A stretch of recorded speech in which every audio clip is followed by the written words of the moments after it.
OPEN stock analysis and price predictions for Wednesday. Is Opendoor Technologies stock a buy? Well, I'll be breaking this down in this quick and short 1 minute video.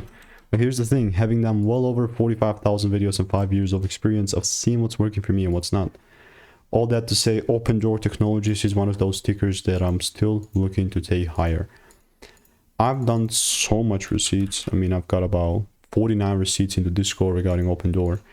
And the real bullishness, man, really just truly began right here when it was like $1.40, $1.30.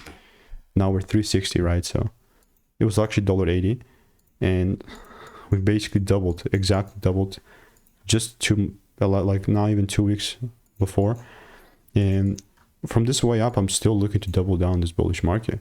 It's just that I want to see like another pull down in the mitigation of that confirmation, and then I will gladly take it up. It's just that if my rules are not met like this, then I'm not moving forward. And guess what I'm doing? I'm not sitting here trying to force trades.